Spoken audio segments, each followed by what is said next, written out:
of the United States of America and to the republic for which it stands, one nation, under God, indivisible, with liberty and justice for all.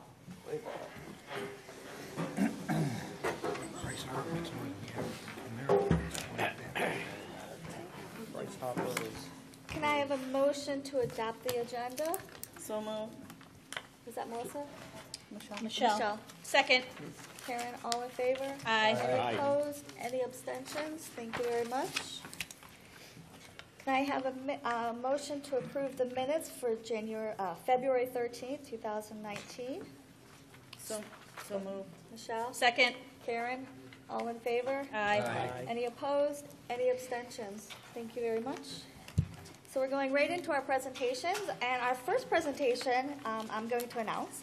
I usually let the superintendent do it, but I'm doing it this time. So our first presenter is Dr. Jeffrey Kitchens. He's from the Executive Director of Ed Advance. So please welcome to our meeting. Okay.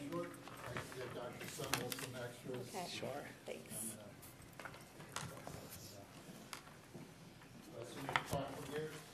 Yep. New to the Plymouth Board of Ed, so thank you very much. I appreciate the opportunity that Dr. Semmel has afforded me and the board. I won't take much of your time tonight, but I am trying to get around to each of the Board of Educations within the Ed Advance region to talk about our agency a little bit and let you know, where we're going and what we're trying to do. I've got some handouts. You each should have one. I'm going to start on this page that has a little map of our corner of the state. As you can see, the Ed Advance region is large geographically. We are one of Connecticut's 6 regional education service centers. We are a quasi-governmental, a nonprofit agency. We were designated by the Connecticut General Statutes back over 50 years ago. So our agency, like the other 5 regional education service centers or RESCs in Connecticut, have been in service for over 50 years. We serve the 29 school districts and 32 communities that you see represented on the map here. We are governed, our agency, by Board of Education members from the school districts we represent. We're very pleased to have a Plymouth representative on our Board of Directors. Your chair, Melissa Johnson, represents Plymouth on our board. And we do a lot of things. Most people I talk to say, oh yeah, I see your stickers on the vans and I see your vans all over the place. We do provide special education transportation vans across the entire region and across Connecticut, really. But we do a lot more that's outlined on this page, and I'm not going to read the long list, but basically anything that school districts might need, we provide. And that's our charge in Connecticut statute, that we exist really to promote the success of school districts, and that's what's involved in our mission. On the back side, there's some information about our funding. Contrary to what some people believe, regional education service centers, while state statute requires that we exist, there is no state line item in the state budget for RESCs. Any of the funding that we get, we either have to compete for state or federal grants on a competitive basis. We do some contracted work for the state of Connecticut. If there's work that the Department of Education or Department of Early Childhood or Department of Social Services, if they have contracted work that needs to get done that they can't do themselves, sometimes they will turn to RESCs, and we do get some of our funding in that fashion. But for the most part, our agency is funded by providing services to school districts that you need, providing them at a quality that's high enough so school districts want to use our agency, but at the same time being cost effective and efficient for school districts. So what I tell our board all the time, and the way I describe it is, as I said before, if school districts need it, we should be trying to provide it, but we need to do it better, and we need to do it less expensively than a private option if we are going to stay viable as an organization. We're proud of the fact that if you look at the bottom chart there, nearly 90%, and I'm proud to say that as we develop next year's budget, it will be over 90% of all the revenue we take in goes back into the programs that we provide for school districts and communities. We have a very low overhead for an organization our size, for a nonprofit. To get it down under 10% is really a good accomplishment and a testament to our efficiency internally. We are the second largest employer in Litchfield County. We write somewhere between 650 and 700 paychecks every 2 weeks. There are times we have close to 1,000 employees because we do have some seasonal ups and downs with adult ed. We serve, as I said, in those communities over 46,000 students, and recently have invested a lot of capital and personnel investment in special education services. It's the one area that when I started as the executive director for the region almost 3 years ago now, I heard that over and over again from superintendents and from directors of special education in the region, that the former Education Connection, which we were Education Connection formerly, changed our name 3 years ago, but Ed Advance now, needed to do more for districts in that area. So that's what we've been investing in recently.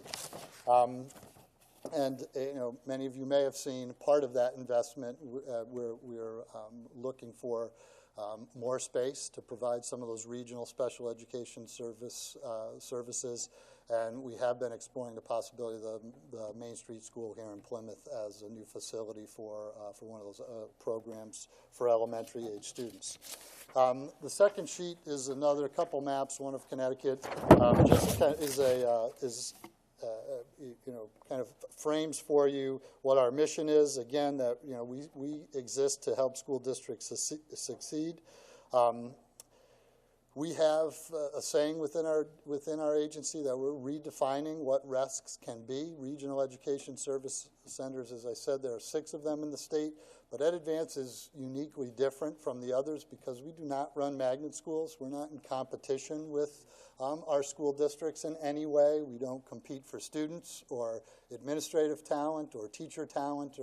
So I spent all of my career before coming to Ed Advance in the greater Hartford area, where we always viewed our RESC in that area as the competition in a lot of ways, and there's a lot of baggage that came along with that Ed Advance doesn't have. We really can redefine what a regional service center can be if we ask ourselves all the time, if we're not doing it for school districts, who is?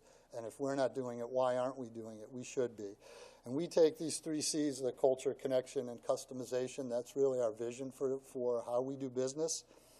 We've changed the culture in our agency around this concept of systemness that really says that, as a whole, we're more efficient, more effective than we are functioning as 14 different departments. So we have a food service department, a transportation department, an adult ed department, but unless we function as one agency and really try to bring to bear all the resources of our agency to help districts out, we won't be as successful as we can. So that's part of the change in our culture. I monitor all of our administrators and our staff and how much connection they maintain with our partner school districts and the districts that we're responsible for working with. We look at volume of email, volume of phone calls, and make sure that there's no dips in how often we're connecting with Plymouth every month, and making sure that we're staying connected with the stakeholders in our districts. And then finally, I've made the point to our administrators that we have to get better at customizing. There's not a district in our region that really wants a one-size-fits-all solution, regardless of the service or support we're providing. So, we've worked hard to change the mindset in our agency that, Plymouth's needs are probably different than Colebrook's needs, and they're different than Newtown's needs or Danbury or Torrington's needs. So regardless of what the service or support is, we have to be ready to go into a district and say, well, what do you need? And then customize our support to meet those needs. We've done a lot of lobbying as a statewide alliance, the 6 RESCs. And I shared our key legislative priorities in the final document in the package I shared.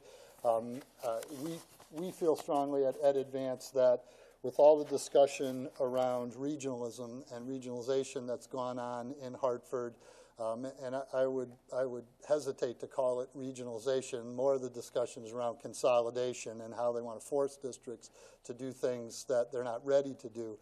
We see it as an opportunity for us to work with districts to do things across district lines, supports and services that make sense, that districts want to enter into, like regional special education services or regional transportation initiatives, regional health care options, things like that. So we stand ready to help with mindful, thoughtful, and district-driven regional initiatives and regional efficiency initiatives, but really stand opposed to forced consolidation and some of the other more dramatic legislative proposals that have kicked around in Hartford recently. So I really appreciate your time. I hope that enlightened you a little bit about who EdAdvance is and what we do.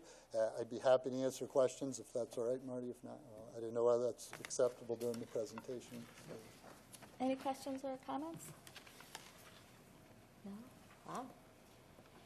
Everything you need to know about EdAdvance in 10 minutes or less, right there, as And I promised. And I know I can pick up the phone anytime I need to and speak to Dr. Kitching, and we have been able to find different services at different times. So it is an excellent relationship. We continue to look for ways that we can reduce costs. I appreciate that, and that's exactly the kind of response we want to get. We want to make sure, as I said, we're not selling you something you don't want, that we're only working with you when we can help, and that we can do it efficiently and effectively and of high quality. So thank you. Excellent. Okay, Thank you. so Appreciate your much. time. Thank you so much.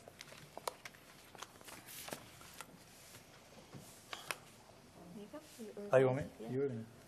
Oh, that's right. Okay, so I'm going to do the next one. So the next one is Mr. Nave and Jacob Sapone. Good evening. I'm here just as a front man. I have very little to do with this because Jacob Zappone did an amazing job this year. He came to the first student council meeting of the year, which I advise, and had a wonderful idea, and he's worked on it the entire year, and he is here to make a proposal. Yeah, camera up. And people think I go up to here. So I'm going to let him take over the presentation and tell you a very, very wonderful idea for the improvement of Terryville High School. Good evening. So my idea that I came up with during student council was I saw on the news another school in Connecticut, Fitch High School in Groton. Their seniors are allowed to paint their parking spots as a way to reserve them throughout the entire year. And so throughout the school year, we've put on a pitch, and we've gotten approval from Dr. Semmel and Mr. Holtz for allowing to do this at the high school. And we just wanted to present this idea to the Board of Ed just so they have knowledge about what it is. So we have a quick presentation back there. Do I still need to change the slides?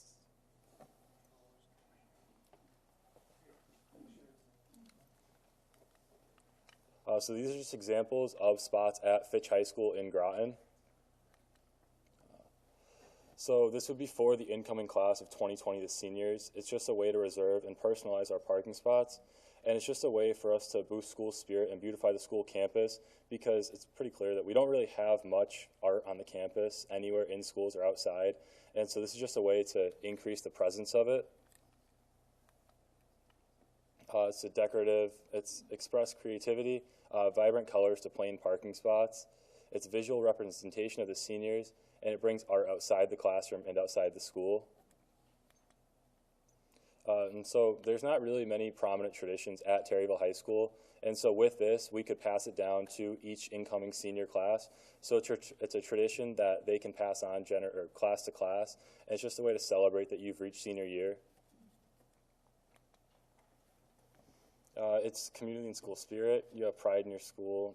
You have fun with your friends because you'd be painting them all together. It improves the school climate. It celebrates the students' individuality, and it also brings the class together. And then on the side, on the right, that's examples of all the schools in the country that do this. This actually isn't very popular of an idea. There's only, I think, 5 or 6 schools in the entire country that do it, that we know of.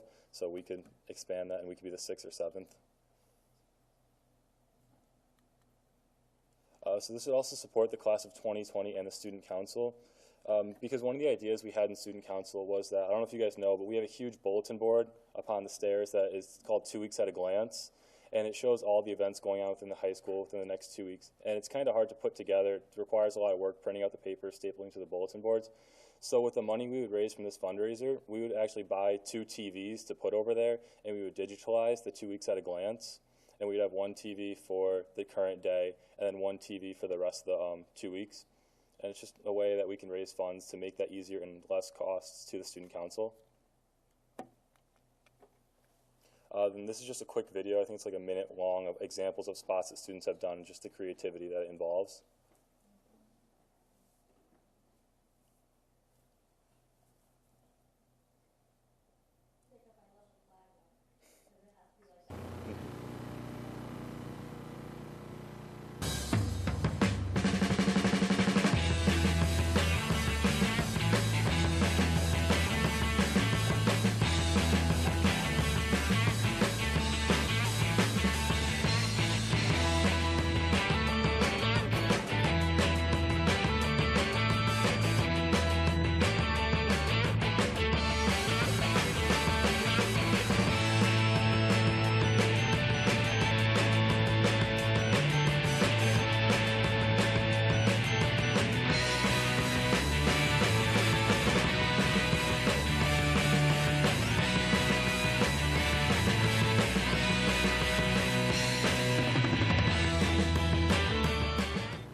Is there any questions? I have a question. Yeah. What's the process of what kind of materials do you use, and then how do you then get rid of those things for the next incoming class? So we have a contract that the students have to sign, which gives them a list of the materials they're allowed to use, because there's only a certain type of paint you can use for this. And on the day of when we're painting, you're required to show the paint to the supervisor of the day to make sure it's the correct paint. You also have a design that you're required to stick to, so there's no way of someone altering their design in case it's inappropriate or something. And then at the end of the school year, on the contract that you sign, you're required to pay $50 if you do not paint it black by the end of the year. Oh, so it's just painted over? Yep, Okay, and then if you gotcha. don't paint it over, you face the fee of $50 and you don't walk at graduation. Okay, and the materials are easily gotten at, your Yeah, art, Walmart, regular art Home supplies? Depot. Yeah, okay. All right, great. I know someone who's excited about it. You might have the question I have, so go ahead. Well, go ahead, I'll let you go. Well- No, you can go. That's all right, I'll defer. That's fine. And Dr. Semmel and I did talk about this, so the appropriateness of it, who is going to be responsible? Is that Mr. Holtz? Like, who's going to actually look at the pictures ahead of time? The designs? Yes. So we would have a committee of Mr. Nave, a few students, and an administrator. Okay, all right. And I would imagine Yeah. if something were to somehow be inappropriate, you just take the black paint and paint Yeah. over it, that's all. Yeah. Well, it wouldn't even get to that point. No. I would definitely say you would have to have some type of parameters that, yes, everybody loves freedom of speech, but there's only certain things that are deemed inappropriate.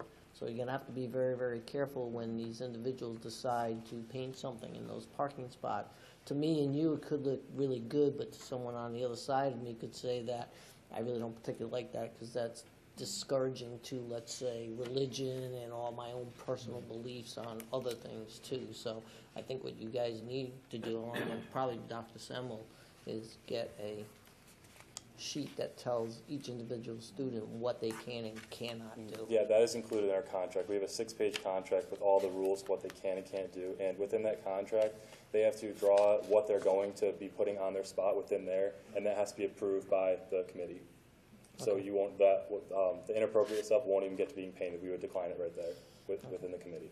I would definitely get an administrator, Yep. either Mr. Holtz or. Yeah, we did. you know. I did say there'd be an administrator. Yeah, so on it. that they could at least determine, so that you, as an individual, and or the next person that takes over after you, doesn't get caught in a catch-22 Yeah. situation.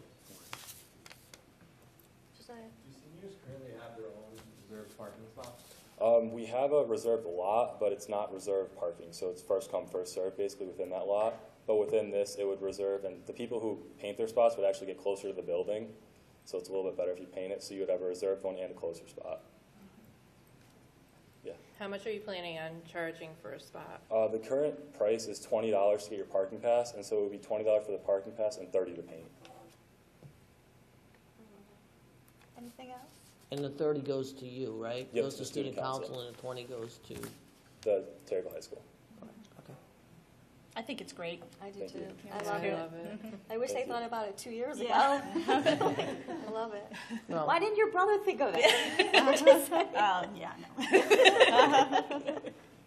I mean, good job. The only thing Yeah. that you're gonna have to do is you're gonna have to make sure that somebody who decides that, well, I need to get here because I'm running a little late and pulls into somebody's spot.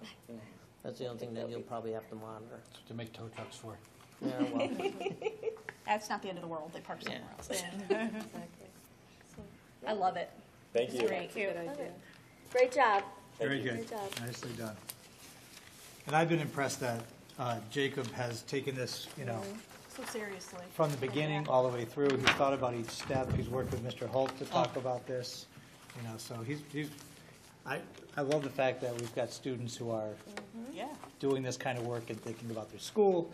And Jacob's going to graduate at the end of next year, so he's looking for something that he can leave to Legacy. the rest of yeah. the Absolutely. students. So, and the student council. I'm sure there's members of the student council who've been involved with this as well, so good work by all the students. I just have a comment for Jacob. Just make sure because of the winter weather here, that the individuals that are utilizing paint doesn't get scraped up when the plows come by. And I'm only saying that from my own personal good point, though. experience. Yeah, I did talk know. about with the students at Fitch who do this, because they're in Connecticut too. They said they've had no problems with plowing on their spots. Okay. Yeah, well, I'm just saying, utilize the paint material that is gonna be able to, stay on the pavement when the plows come by. Because it's not only the plows, it's the material that the plows put down, the salt and the mag chloride, calcium chloride that they use that might interact with the paint and chip. So those are things that whoever the manufacturer of is that paint, make sure that, All right, we will. Plow tested, plow approved. yeah. Yeah, we, the Board of Education and the administration take no responsibility for any damage done to said parking spots. If you've seen some of our curbs, they get hit kind of hard, so, but, well done. Thank you. Yeah. Thank you. Thank you. All right, so at this point, I'm going to move it on to, I'm going to ask Ms. Parsons to introduce our next presenters, and we're going to be talking about workshop. So, Ms. Parsons. So one of the things we try to update the board on in the public is our new initiatives every year. And this is an extension of an existing initiative. So this past year, we've brought Reader's Workshop up from 6th grade to 7th grade. And as you've heard at our budget workshops, the intention is to bring it on up to 8th grade next year. So I have the literacy coach at Eli Terry, Stephanie Santow, and the 7th grade teacher, Matt Bossy, are going to share with you how workshop is going in 7th grade. And I think you do have a PowerPoint, some of the slides in front of you as well that were passed out earlier. So thank you very much, Mrs. Parsons. As Mrs. Parsons said, I'm Stephanie Sato, the coach at Eli Terry. And we did roll out reading workshop from 6th grade now into 7th grade this year. And we would like to just share with you what that looks like and some of the successes we've met with this year so far. I'm going to hand it over to Matt Bossy, who is the 7th grade ELA teacher that teaches Reader's Workshop.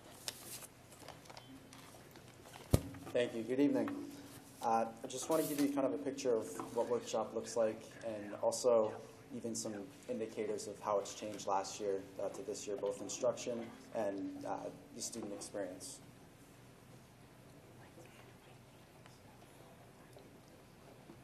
So why the switch to Reader's Workshop? A couple of the ideals surrounding workshop is it's fostering that student independence that our schools are really pushing towards. It allows for student discourse. They're reading in book clubs. They have partnerships. There's a lot of opportunities for students to collaborate. And it's driven by choice. Choice of what students are reading based on their interests, based on their levels, and even choice on how they're tracking their thinking and using their notebooks as a tool. One of the most important things is having access to those high-interest texts that are going to encourage kids to read and having texts that are appropriate to the student's level. So a part of the new program was pretty much a brand new library in my classroom, which has been a huge factor in getting kids to read. Kind of a idea that stuck with me since attending the Institute at Teachers College was why read one book in 5 weeks when you could read 5 books in 5 weeks and learn something.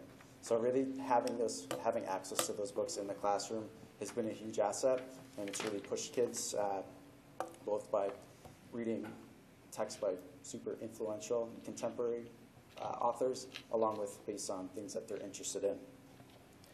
Within the workshop model, it also allows for that protected reading time that last year was really lacking. So in any given workshop lesson, after the mini lessons, students are reading 20, 30, even more minutes, which is so important for their growth and development as readers. And that is also encouraged to extend at home. The workshop model really pushes high volume reading, and the more reading, the better. There's a huge focus in the model on goal setting and reflective thinking. We do a lot with reading logs, and students understand what it takes to grow as a reader and what they have to do, and they have plenty of opportunities, usually on a weekly basis, to kind of check in with their progress, see their growth, and if they're not making their goals or growing, setting plans going forward. So it's been a huge factor. And ultimately, Workshop builds a community of readers. They have access to those high interest texts, they're reading at their level, and ultimately, the goal is that they're growing as readers and building a community where they like to read. Kind of a quick breakdown of our units of study. Unit 1 is all about when they come in the fall, there's usually that drop-off, so it's building or reestablishing that independent reading life. So pushing volume, pushing choice, showing what it looks like to be a strong reader, and developing systems of tracking their thinking in their notebook. And their notebook is really the primary tool that they use throughout the workshop model. Unit 2 moves into book clubs, where it builds on their 6th grade work of characterization, and they look more in depth at one author, and they read multiple texts by that author, and they look at techniques that that author uses throughout text, so they're comparing, and they're also looking at that author's craft piece, building on, like I said, that characterization work from 6th grade. Unit 3 coincides beautifully with the writing unit of argument writing. And the big thing with this unit is it transfers to their other content areas. They're researching in science, they're researching in their technology class, they're researching in their social studies class. So these research skills, investigating how authors develop an argument, how they present issues, really transfers nicely into their other courses of study, into 8th grade and beyond. Unit 4, which we're currently on, is reading within a genre.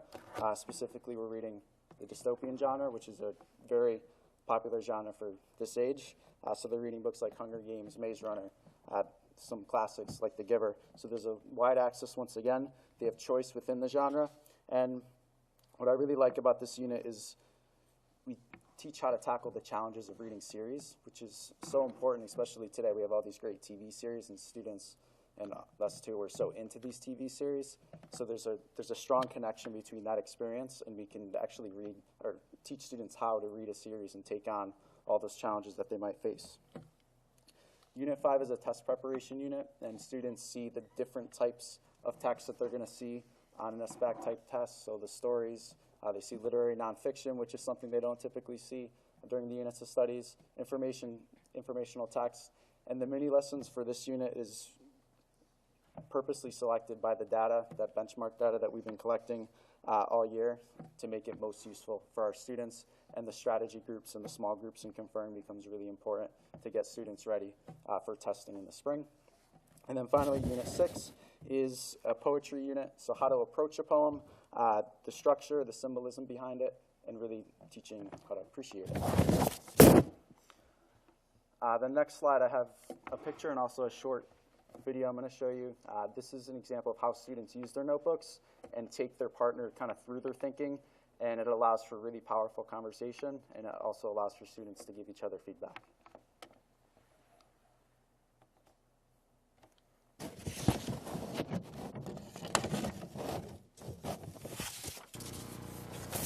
Like a character chart. It shows the traits from the beginning to the end of the story from both characters. And then I drew the city right here because it's a circle and it's underground. And I was going to finish the whole thing, it would have looked better, but... So mine is just talking about how the different characters and their different traits, and then the evidence from the story. And each character has their own like trait / emotion. Beyond that, just kind of a note on their notebooks, it really teaches how to do ongoing work rather than here's the assignment finished today. It's tracking thinking over a book, over a series, so it's some long-term thinking. And then I have one more short clip to show you. As part of Unit 2, they worked in book clubs, and kind of like the culminating, I guess, celebration of that unit was to come together and create an expert book talk on the particular author they read. So this is an example of that. Hello, my group is reading the book Bad Boy by Walter Dean Myers. This book is about a boy living in Harlem, which is faced with trouble when he discovers he starts to get a lot of issues at school involving fights, fist fights, and other things that make it difficult for him to be able to learn in school. He later discovers that he is good at writing and pursues that as his passion to continue on for doing it to keep him out of trouble.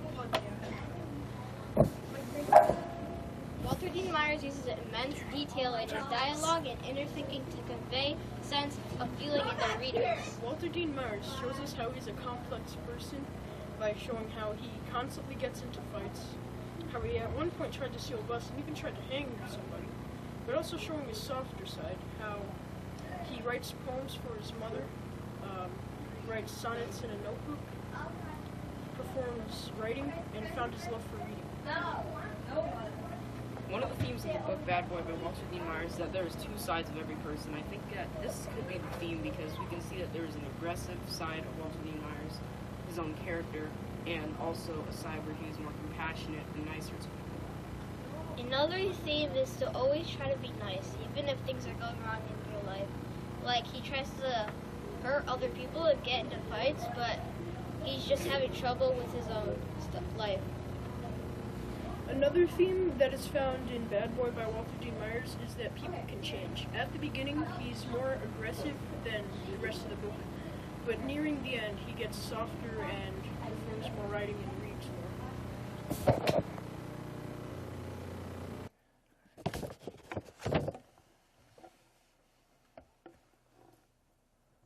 Just to kind of wrap up, my classroom library is just like an ongoing project, and I'm continuing to add on.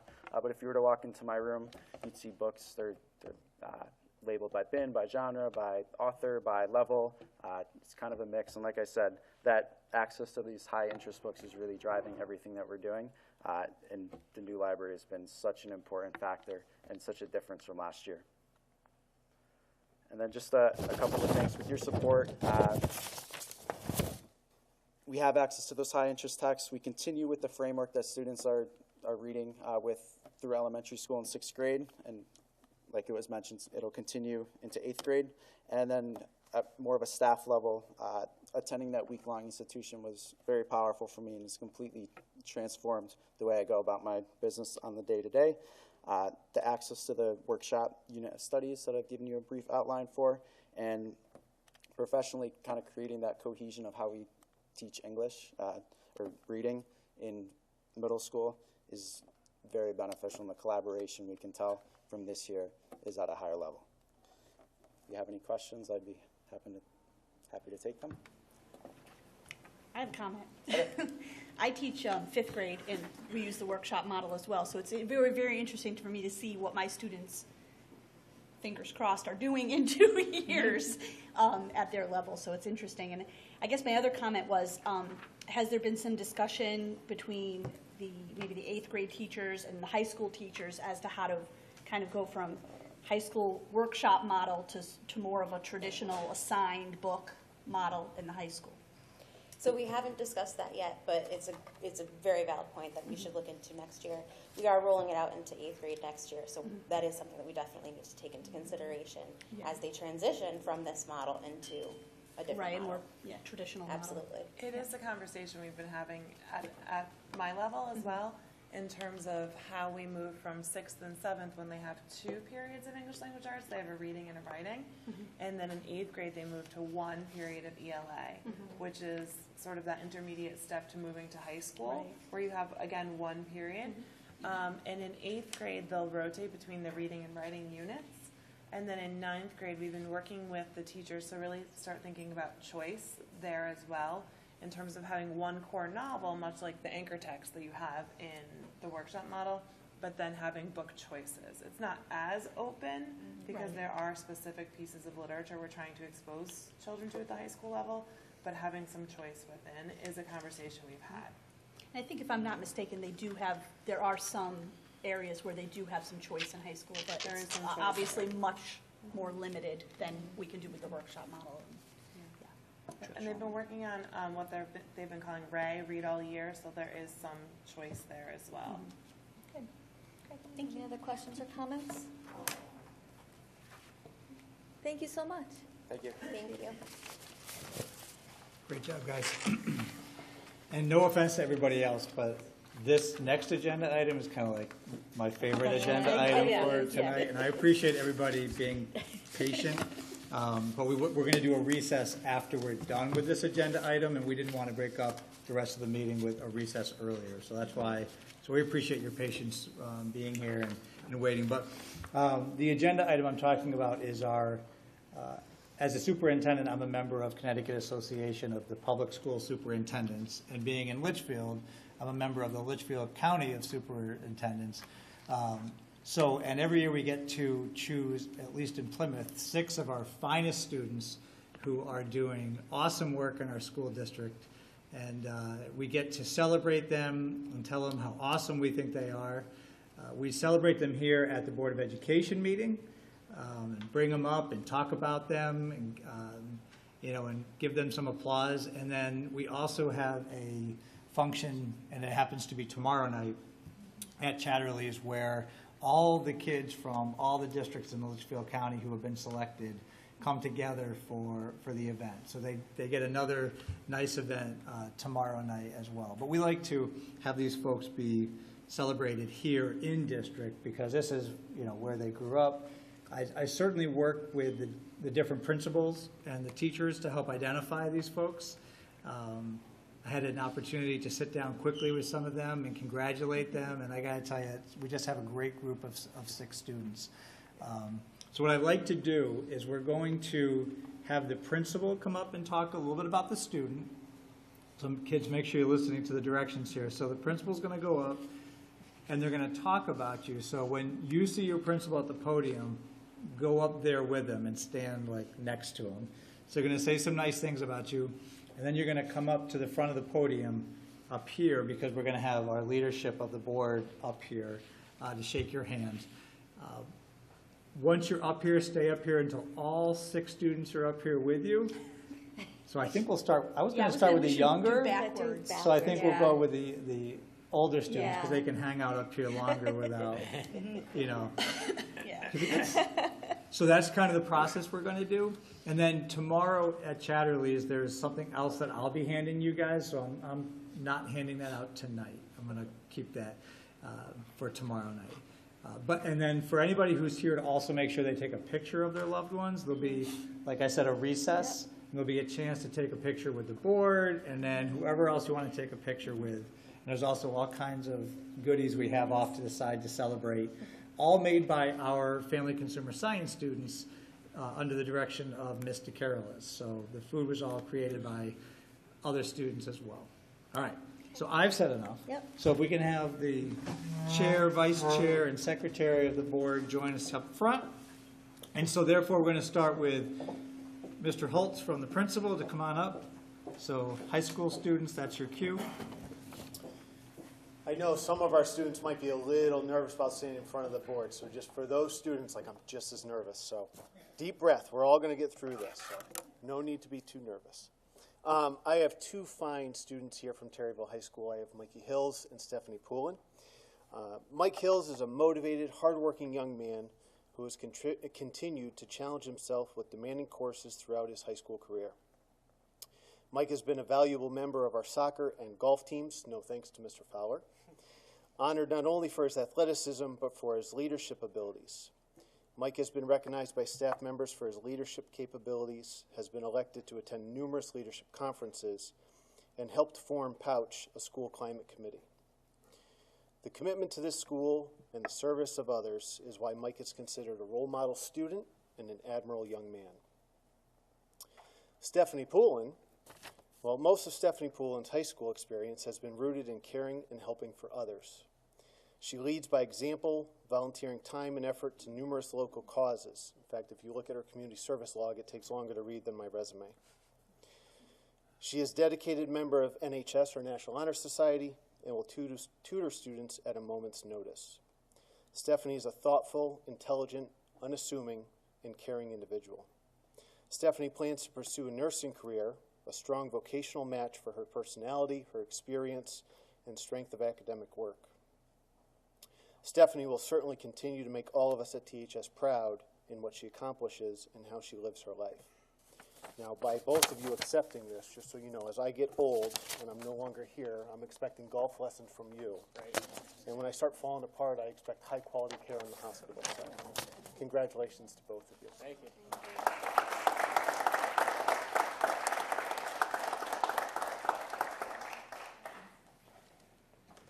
You get to be the role models for the rest of them.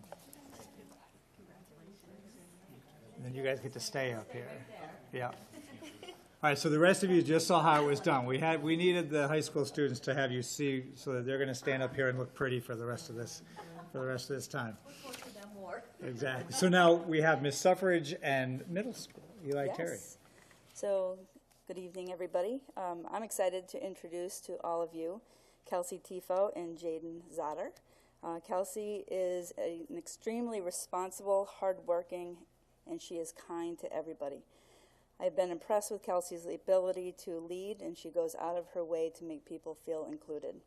She participated this year on the school volleyball team and basketball teams. She's an active member of the school leadership committee and student council, where she seeks opportunities to improve our school climate. Kelsey is considering a career in the medical field.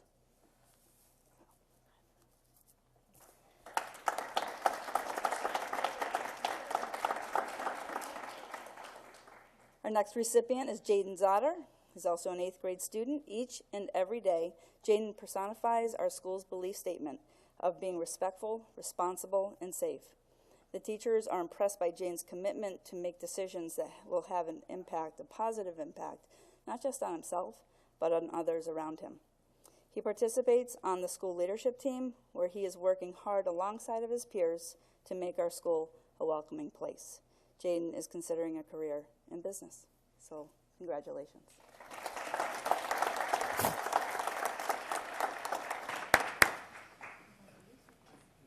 So in the spirit of working backwards, we'll go backwards alphabetically with our elementary schools. So we'll move over to Plymouth Center School next. I can't see Miss Collins. I'm hoping that she's over there. I figured she... You don't take this night off. Yeah. It's conferences night, too, just for the record. Is she coming? She's right next. I told her earlier she... So I know you all want pictures, but you're going to be able to come up too, okay? I had told her earlier that she had changed her hair and she was throwing me off, and she's really throwing me off tonight. I'm very honored to introduce Brianna Jackson, a lovely young woman from Plymouth Center School. And we have said these things about her. She strives to do her utmost best in all academic areas. She is a PAL member. She's a member of my Principal's Advisory League. She's also an art club member. She participates in the Home Economics Club. We could smell cookies the other day. It was great. And she was one of her class's Kid Governor finalists. Her hobbies include art, basketball, and playing the drums. She's a role model for kindness to others by volunteering to cook and serve at church functions, as well as working on Christmas to serve in the homeless shelter. So, this is Brianna.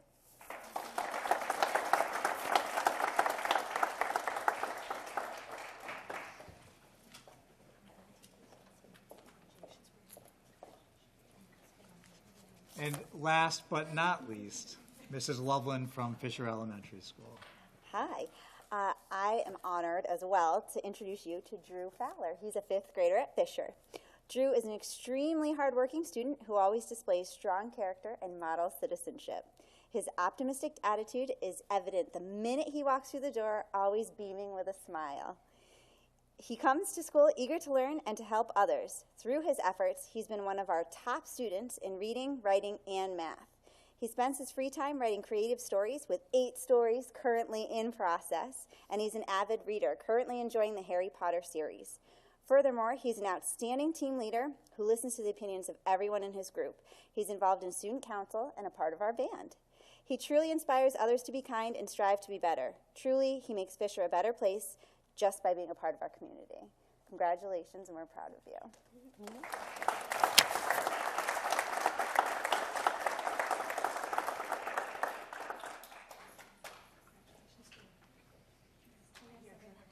Okay, so in a moment I'm going to move everybody over, but I have to go into recess. I need the board to come up. So can I have a motion to go into recess at 7:45?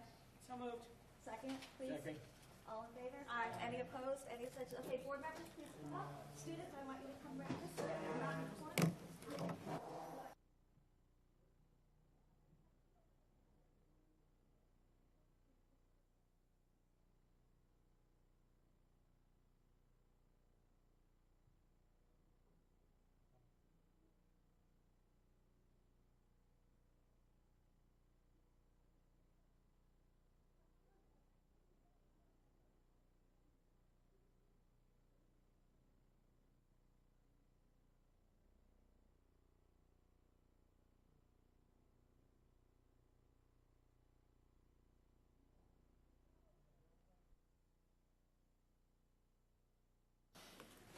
Can I have a motion, please?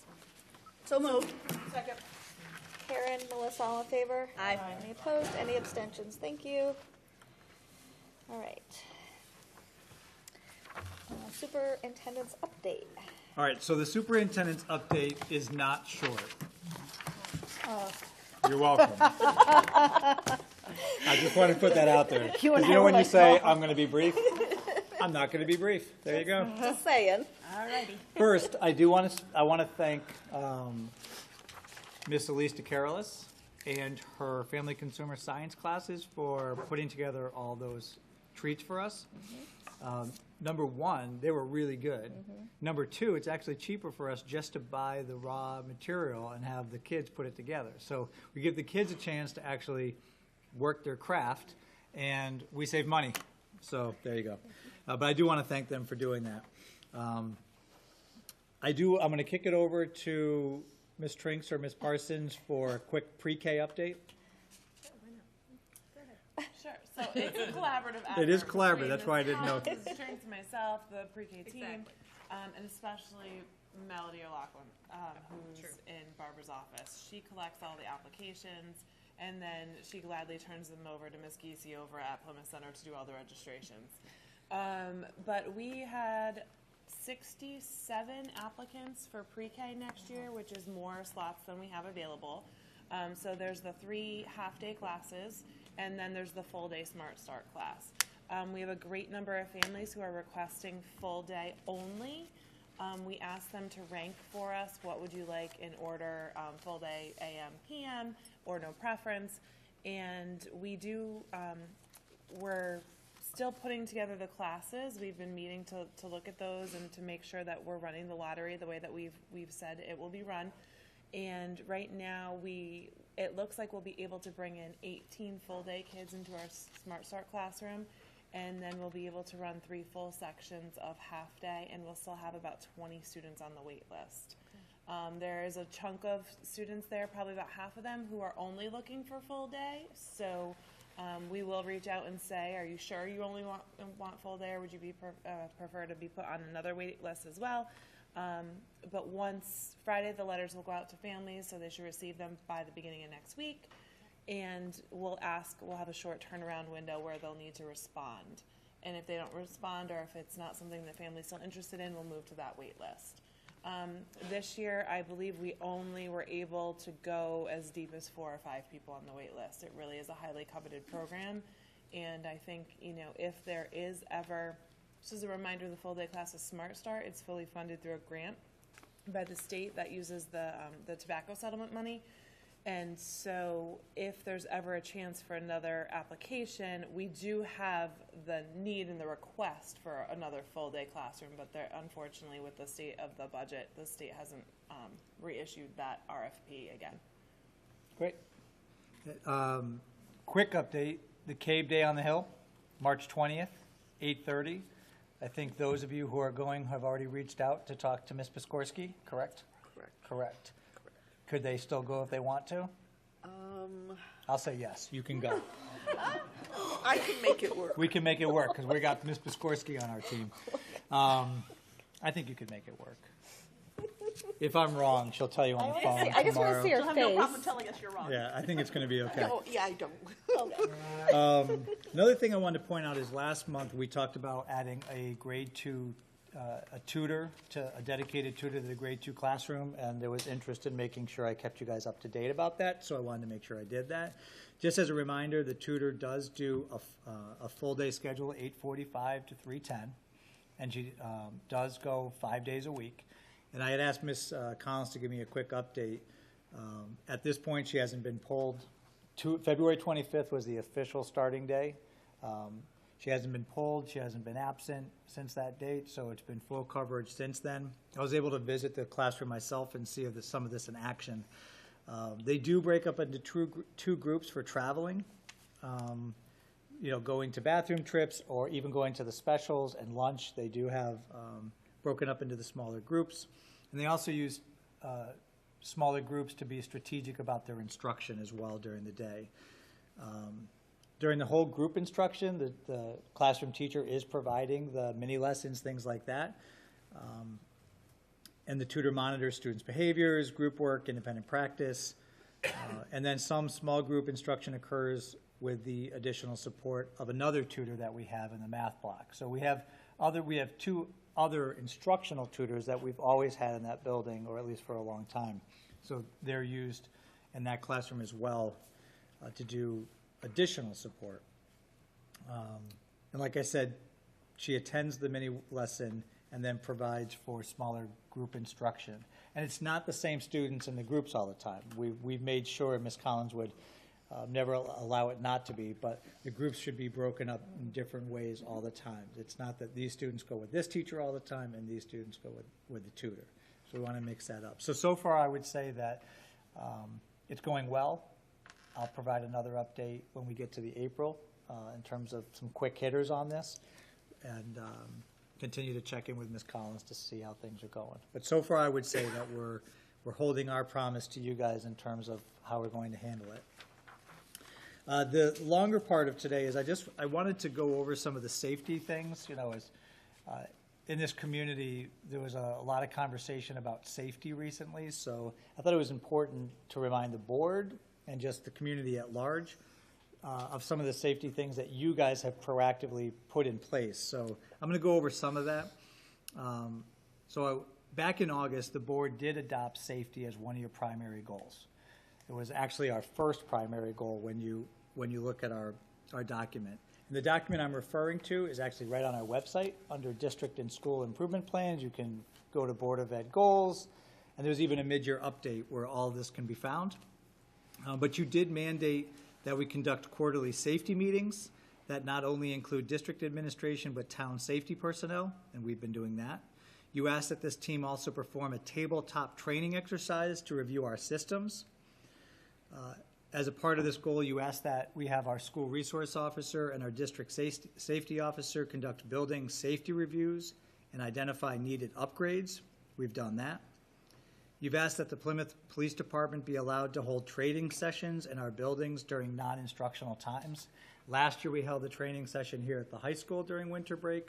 And this past year, this current year, we actually held the training session over at Eli Terry during break. That gives the police an opportunity to see the buildings, understand the nooks and the crannies of the building, get a sense for it.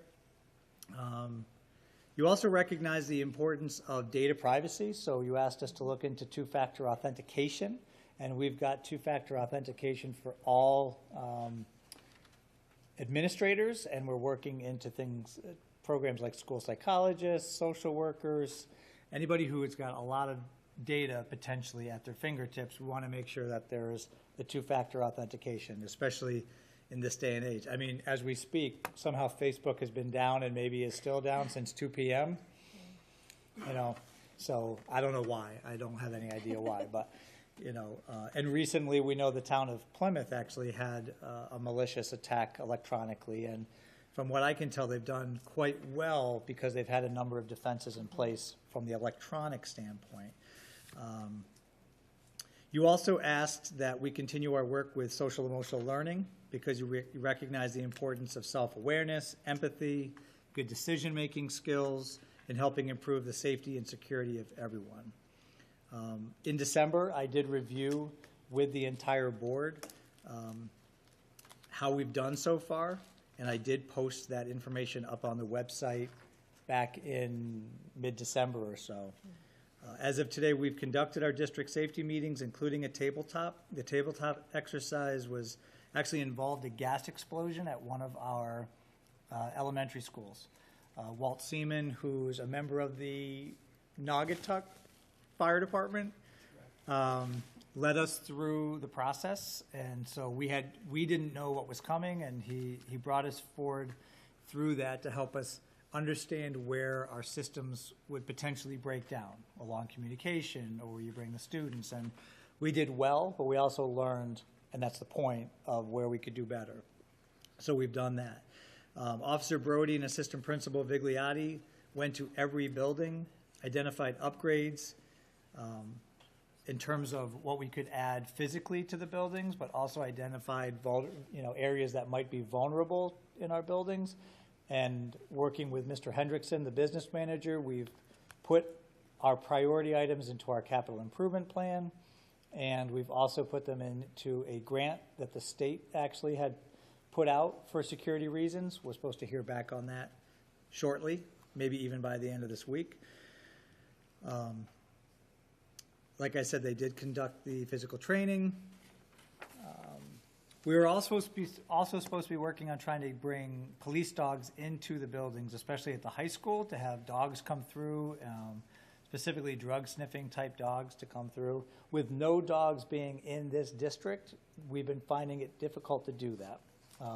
Officer Brody's been trying to reach out to state police and other local police officers who have canine units to bring them in, and we have not been successful, but they're trying for sure.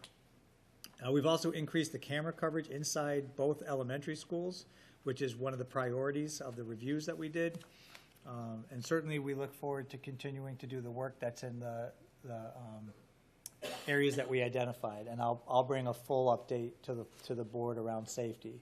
But I think it's important to note publicly that the Board of Education does take safety as a very high priority goal, and that you have been very proactive about what you want to see done. I think the district safety team that's made up of safety officials is where we're grabbing most of our expertise from. So when they recommend that certain things should be considered, those are the types of things that we want to consider. And those are the types of things we bring forward in our budgets and our capital improvement plans and our grants. There'll be other ideas that people have, and we could consider those, but bringing some ideas through our district safety team is a good way to vet these ideas. And we talk about safety as layering on safety. We probably don't believe we'll ever be 100% safe, but you want to try to continue to add layers of safety. So I just thought, in light of some of the recent situations, I wanted to point out that the board certainly doesn't sit on their hands about safety. You're being very proactive. And I believe that the administration has taken all the requests of the Board of Education it's a very important part of our work, and we've followed through on that. So I just wanted to point that out. With that said, the next thing to note is that this is Board of Ed Appreciation Month, and at each of your spots you've got a little gift from us to you to let you know how much you're appreciated. I am always surprised to hear that people think you're paid. You are not. You are doing this for free. I know how much you enjoy this work, and you really do. But it does take a lot of time and energy and effort. And so I certainly appreciate it. Our administrative team appreciates all that you do. And no, it's not a paid position. It's purely public service. Purely public service. So I thank you. And I hope you feel appreciated from us, even though there may be some times you don't always feel appreciated. But please know that I definitely appreciate all the hard work that you guys put into all the reading and the thought you put into all your decisions. A couple of last quick things, just a reminder. On March 21st, 7 p.m., that's the Board of Finance, where I will go with Mr. Hendrickson and present the Board of Education budget. Your attendance is important on that night. And then on April 22nd, that's a Monday. It's not during vacation. I've asked Mr. Kilduff to try to work with us on this, and he absolutely did. So April 22nd is the tri-board meeting where ultimately the town council can decide on a final budget for the town, which includes the Board of Education. And next brown bag lunch is March 27th, 12 to 1. A lot of this will be in my monthly update that I send to all staff and parents. So if they didn't hear it tonight because they're doing something else, they'll get it, a lot of it in my monthly update tomorrow. So when you're reading that, you might see some rehashing. I said it was going to be long, but now it is done. Any questions or comments? Jared? Mrs. Parsons, the state grant that we have for pre-K, the full-time, what year are we in? Wasn't that is that a 5-year grant? That is an 8 to 10 year grant. Okay. So the first year was for capital improvements around the classroom. So that's when we were able to add a bathroom and outfit that room with an air conditioner and get the furniture and supplies. And then in operations, we are in we're moving into year 3 of operations. So Okay, it's so we year have approximately 4 out of our 8 to 10 year grant. Do you see anything coming down from the state to enhance that, where we could probably go into another Additional RFP? funding, I haven't seen anything. I did just receive, although we're authorized, we have to reapply and just show them that we're doing the Right. work. So that application just came across my desk, and it came with a note saying that funding is not at risk for next year. So that was positive. Okay. And Dr. Semmel, I might just add to what you were saying before about tabletops, just for people who might not know what those are. It's just a scenario that we walk through. It's like a drill to talk about what would happen if something bad were to happen. Yes. Yeah, sometimes I take for granted that people would know what I'm talking about, but thank you for that. Yep. Appreciate that. Any other questions or comments for admins? Okay, moving on. Student reps. Ms. Diana. So on Friday, March 1st, the THS hosted their spring blood drive with the student council, and we had a goal of 31 pints, and we actually surpassed it and collected 36. And so that gets split 3 ways, so it actually translates into Terryville High School saving 108 lives, which is really cool. And kind of a big thing that's coming up is we are nearing our 1,000th pint of blood from our 27 hosted drives. So in the next couple of drives, keep an eye on that one. So it's a really cool accomplishment. This Friday, March 15th, the Italy trip is hosting a bingo night at THS, and it's $1 per bingo ticket, and there will be cash prizes, and everyone is welcome to attend. And there'll also be snacks and refreshments available, and the whole event is running from 6 to 9, and the doors open at 5. On April 3rd, the juniors will be taking a trip to the CT Convention Center for a college fair. And there's going to be, I think, probably over 100 colleges represented. They'll have booths and information. And it's a really great opportunity for students to explore their college options and maybe find a college they really hadn't been aware of, or get more information and start to get connected with the college they're interested in. The Leos and Lions are hosting their annual Easter egg hunt on Saturday, April 6th at Terryville High School. And they're egg hunting for kids of all ages, and it's a really fun day to come out, and hopefully it'll be nice weather. So all families and their children are invited to join. The Leo Club and the Boy Scouts held their 2nd annual pasta supper on March 2nd, and we had a great attendance, and we wanted to thank everyone who played a part in both organizing it and everyone who came and had some pasta and meatballs and the raffle. We also wanted to give a special thank you again to Mr. Careless and the vocational foods class, because they did all the work in the kitchen. They made all the meatballs and all the sauce. And so a special thank you to them, because it wouldn't have been able to happen without them. And finally, the class of 2020 is holding a Jake's Wayback fundraiser at Jake's Wayback in Bristol on Thursday, March 21st from 5 to 8. And they get 10% of all profits from that time period, so stop by and grab some dinner and shakes. Thank you. On March 9th, some of the Leos went to the United Nations building in New York. This wasn't a school-sponsored event, but rather it was run by the Leos. So they let some of the Leos go to the UN, and we got to see the UN itself. We got to go into a meeting and listen to them talk. And we got a chance to meet Leos from all around the country. So that was really cool. And it was in New York, so that was also part of the fun of it. Drama Club had, on March 8th and 9th, had their play, the 44 Plays for 44 Presidents.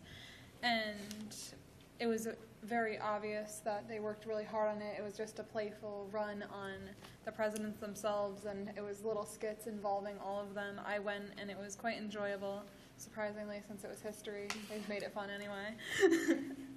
And then on March 29th, the Spring Extravaganza is being held. There is a ton of students and teachers that are participating in this. And that's it. Yeah, on the Spring Extravaganza, your teachers and your superintendent. So you kind of have to go by and see them. It's like important at that point. Yes. And then Diane will be there. And then the Pouch Club, or the Student Climate Committee, is beginning their Kindness in Motion projects to not only promote kindness in schools, but also the community. One group is going to cook willow and making crafts with those there. The project was inspired by the Berkshire League conference the Student Climate Group attended earlier in the year. So the boys basketball team got to the second round of states, and they lost to Morgan 65-67, so a really close game. They had a really good season. And the close-up trip had a tremendous number of kids interested in going, and the final number is 12 going to Washington, D.C. next year with Mr. Schumann. Really jealous that I can't go, but the PTSA is also held the Harlem Wizards last Friday, which was a huge success, and everyone had a great time. I know I went, and it was really fun to see all the kids running out. And the PTSA will also be holding a bus trip to Mohegan Sun on the 23rd this month. That's all. Any questions or comments? Okay, thank you, ladies. Okay, first public comment. Come to the podium, name, address, and you have 3 minutes.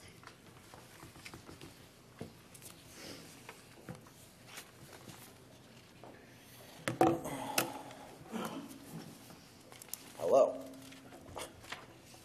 Chris Timo Kinzer, 52 Old Farm Road. Okay, so this was the second time I saw the Ed Advance presentation. I appreciate that they were short, concise, and to the point. Again, I think it would be great for something to go into that Main Street school, but more importantly, still not really sure exactly what they are, I guess, and what the overall goals would be with regards to like personnel and financial as far as benefiting the town. I mean, are we looking at bringing back outplacement students? Which is a significant, budget line item, as we all know. And to what degree?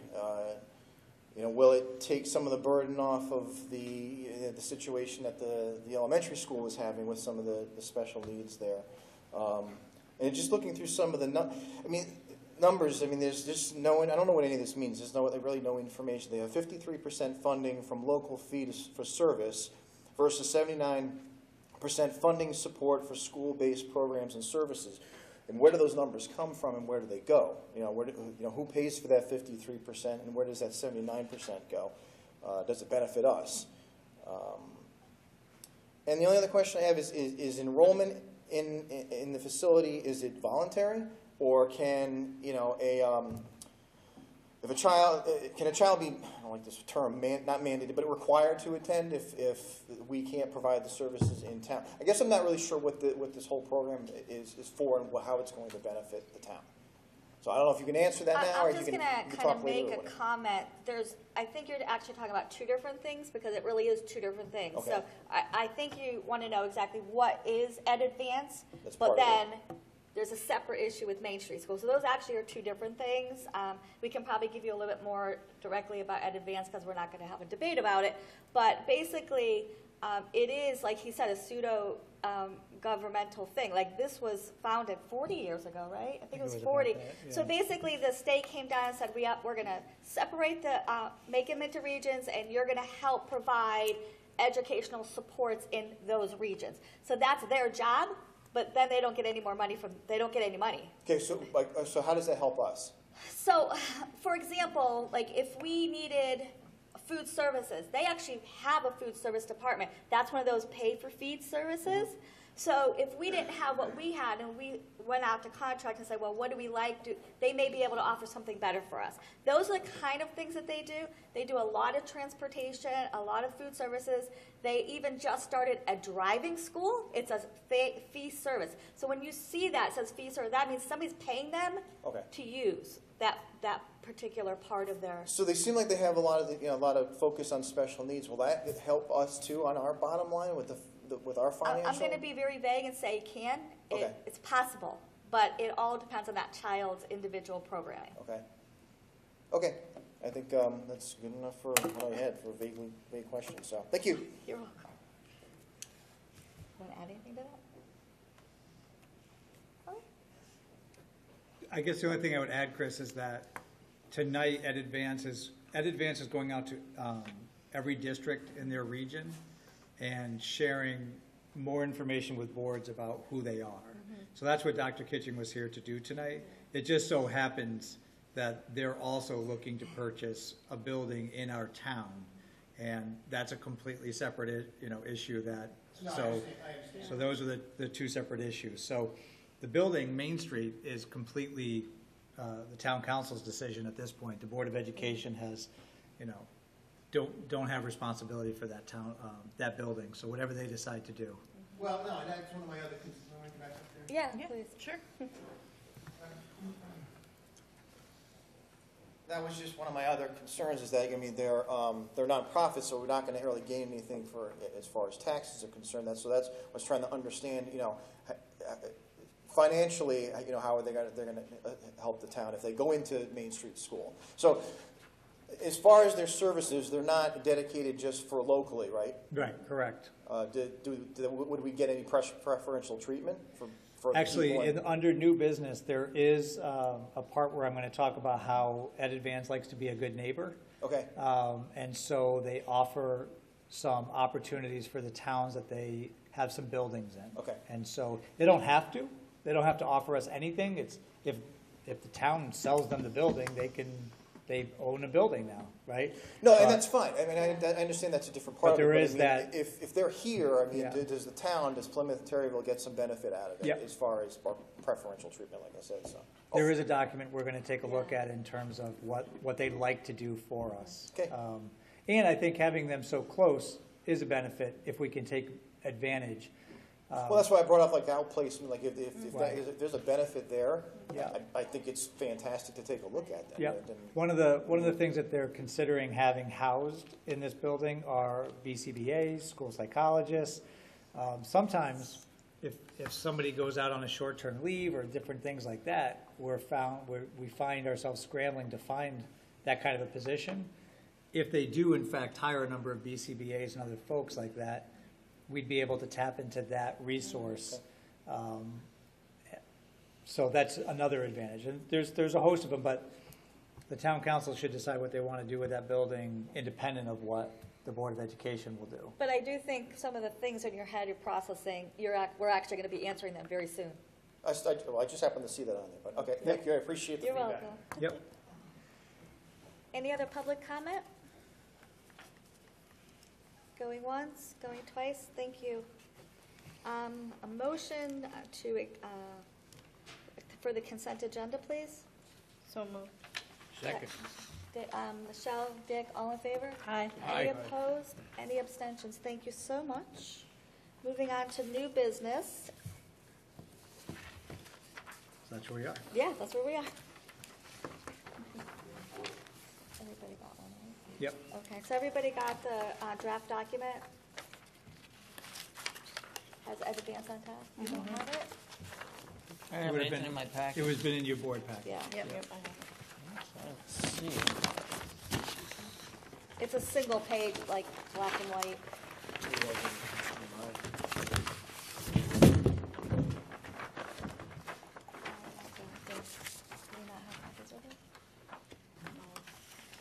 It was attached to an email. Oh, wait, that's right. It was an email. Yeah, then I did send an email in Sorry. addition. Yeah. Yeah, I didn't get anything in my board packet. Nothing. In your email, though, you do have a copy of this, so I don't know if you can pull up your email, Yep. but Yeah, if you want to pull it up, go ahead and pull your phones out. I also have an extra copy, so I can share it. What? I have this one. Who else needs a copy? I apologize. I can read it on my phone. I can share my copy. Printer. I mean, if you guys pull out your phones and let us know if you have them, because normally we don't look at phones, but this way it's easier. We'll go a little paperless today. Someone make copies. I will. Jerry's like, forget it. I'm sorry, I was supposed to make copies. It's okay. It's. Do you want to, guys, do you want to skip over and do committee reports while we're waiting for that? How do you all feel about that? Good idea. Chair, are you okay with that? You want to make a motion to go to the next item? Well, yeah. Okay. If you do a consensus, I don't need a motion. Consensus, yes? Yes, yes, yes. Good to go. Okay, all right, so let's do F and O, and then, F&O. yeah, that's you. The finance operations. Jerry, quiet. The Finance Operations Subcommittee met prior to the board meeting and discussed several things, one of which was the accounts by facility report for the month of February 2019. This report will be forwarded to the Town of Plymouth Board of Finance. Another item that we discussed was our facilities study selection. We did receive 3 bids, so to speak, from companies who would like to do our facilities study. There was a large disparity in prices between the 3, and we ultimately went with the least expensive one that was also very well done and very highly recommended by many people. So the Finance Operations Subcommittee reviewed these 3 proposals, had the opportunity to ask many questions that we wanted, and we did end up selecting the New England School Development for our facilities study. Currently, their bid price to us is under the budgeted amount that we have for next year, so we will be able to, they have a certain fee that they charge for additional things that we might need done, so we'll be able to have a little bit to play with if we need it. So that is what the committee decided, and we did make a motion and voted on that, so we are just letting you know that as an informational item. But just to clarify, Karen. Oh, I'm sorry. It's in the budget for this year. For this year, I'm Yeah, sorry. I just want to make sure I was. I clear. misspoke, I apologize. No, it's okay.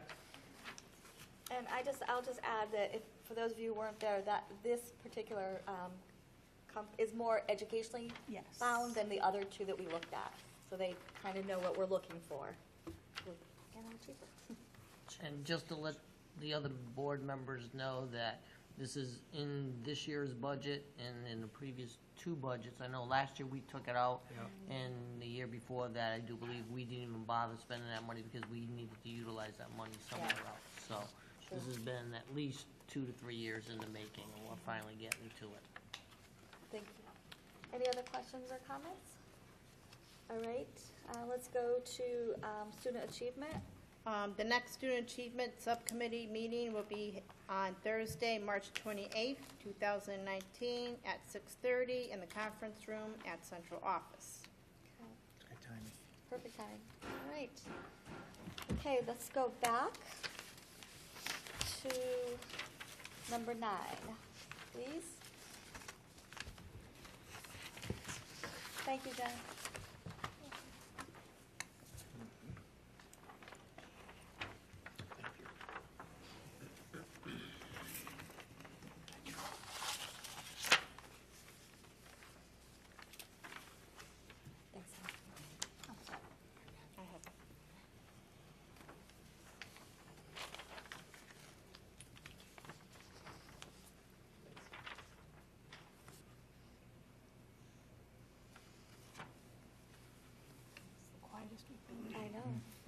You guys want to talk?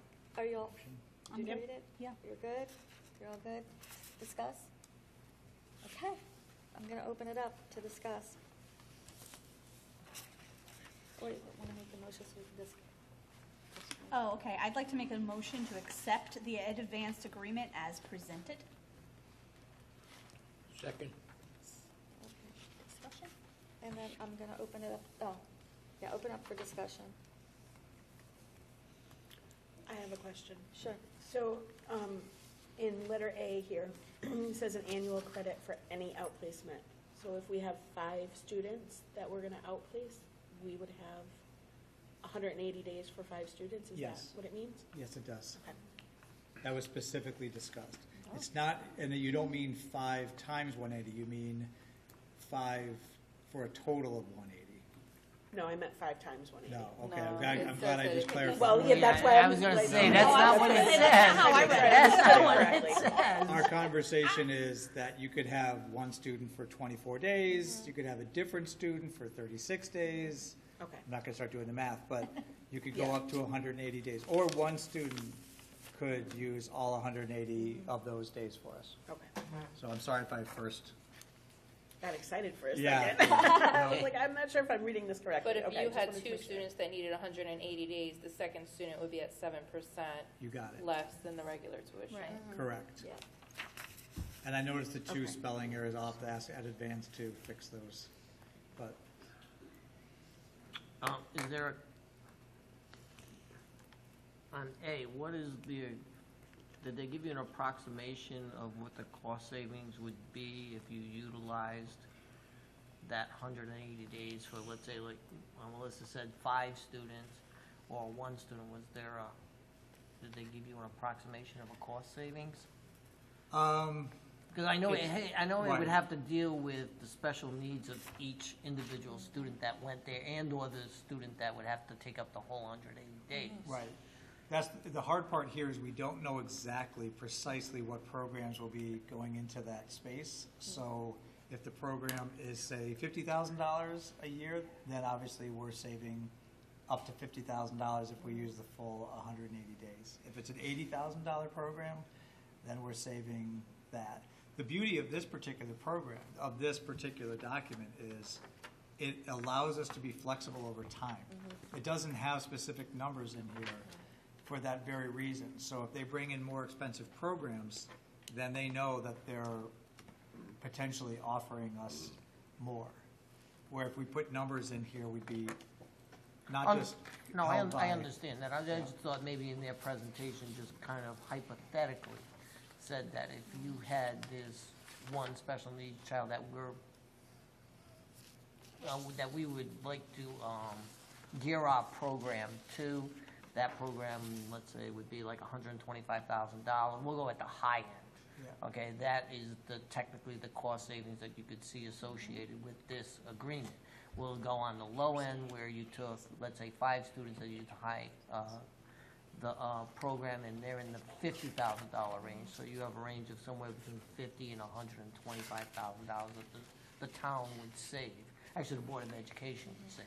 And that would be the caveat to, in lieu of taxes for the building, because they're a nonprofit. They're a nonprofit. Because in all honesty, that building never generated taxes anyways.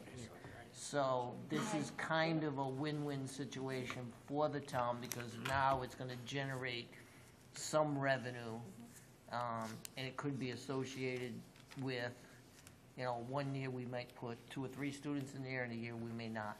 Okay, so just depends on where we want to go. Not to mention a used building is better than an unused And building. yeah, an empty building. Yeah, there'll be something there. The only concern that I have is an initial presentation with the town is they still want to utilize those fields at some point in time. So that would be something that I'd have to go to a town council meeting. And that's actually what the discussion was during the hearing. That was all discussed publicly. I know, I think Danny's still here too, but, Yeah, Danny's still here. so, yeah, that whole piece is the town side, but just so you know, the fields, we would be able to use those. Oh, Just no, so I you know understand that, but it comes from myself being on the Park and Rec Commission, because it'd have to be, because there are other entities that Right. utilize that field, and we'd have to make sure that at certain points in time, that the entities that you can use it now would be able to use it in the future. And again, I believe that's in their part of the I don't contract think that's part already. of the sale, is it? I'm sorry? I don't think that's part of the sale. Yes, it is. No, school fields are not included. No, Yeah, but they they want, can. they want to be able to utilize them. in here. That's what the specific thing that Dr. Kitching said that night was, we wouldn't be purchasing Are the the fields fields, included in the sale of Center Street, Main Street School? but we want to be able to use them during the day. Right. And he said we'd allow the parking lot to be used by other groups at night and on the weekends. But that all has to be that's just words, that's not a contract. So you Right. need, it's whatever the contract eventually says. The way they We present it. would be, I'm Hold on, assuming we give me would one be, second, Danny. Go ahead, Dick. I'm assuming we would be saving transportation. Very well could. I guess, I mean, Very it's well compared to could, taking a yeah. kid up to Litchfield or whoever. This is all about potential savings, Right. right? None of Gotta this keep is, that in mind. none of this is concrete Right. savings. Right. This is, the potential's there. And if we do have kids that can take advantage of this service, then the potential's there. And if somebody moves into district that we never budgeted for and could use that service, then, now instead of having this hole in our budget, now you have the opportunity to use that too. So it's also a ability to maybe escape some concerning bills that could come in. But it's not gonna be a program that services all special ed needs. So it's not gonna service every need under the sun. So I know not, it just has to, we have to be aware of that too. There's a lot of specialized needs out there. Danny? The way it stands right now, we don't have a contract yet, but the way it stands is that they're gonna redo the driveway, they're gonna buy the school, the field stays with the town. But the way that's gonna work is that during the day, they have use of the field and the parking lot. At night and weekends, we have use of the field and the parking lot. I hope that answered your question. enough. Do you have something? I do have another question. Go ahead. So, the way that this is worded, for the credit for any outplacement, so does that mean it's not limited to the building here in town? It could be to any of their programs throughout the region? That's not the way it was intended to be interpreted. That is part of A. It would be not any program that anywhere in the state. It's like you're not gonna go to Danbury, or that was not anything that was ever agreed to. It's specifically using the programs in the building. Yeah, and maybe if the wording needs to be cleaned up, but that was never part of the understanding. Yeah, because in the wording in A, it says an annual credit for any outplacement program offered by Ed Advance. So it should say by this location. Right. Or whatever. That's what I'm thinking. Well, actually, I would clarify it with Ed Advance. I don't want to put, Right. like Melissa saying, I don't want to put words in their mouth. I would just get I'd wanna know, clarification. for sure.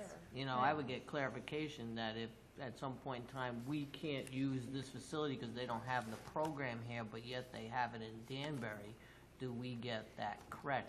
But And then that piggybacks off the question I was well, gonna ask, before we go further than that, if right above A, it specifically says 77 Main Street. Yeah. It says for as long as Ed Advance owns the property and operates programs, but again, it doesn't specifically say at that building in A.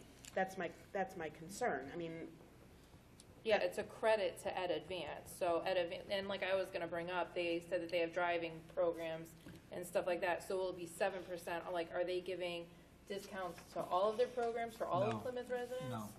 What's housed in that building? Okay. And it's So we don't know what they're gonna house either. the 7% is Yes off and the no. outplaced program. So obviously, driving is not an outplacement Right. type program. But Melissa, I think you bring up a good question about the wording they've chosen. I can tell you the intent was never articulated it could be any program under their auspices. It was any of the programs that were housed at 77 Main Street.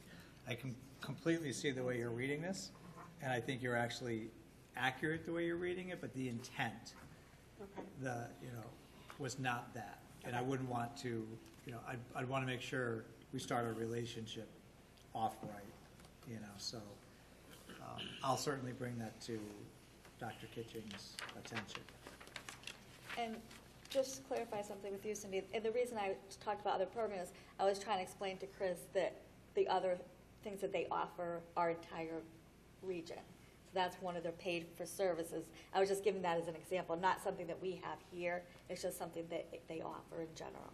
Well, yeah, he announced it, but when it says, you know, any outplacement program offered by Ed Advance, so he brought up a lot of programs, so I didn't know if Plymouth was gonna get a discount for their programs, or if it's only gonna be certain. Just what's, yeah, the intent, like Dr. Sennell said, what's, the intent is whatever's in that building that they have.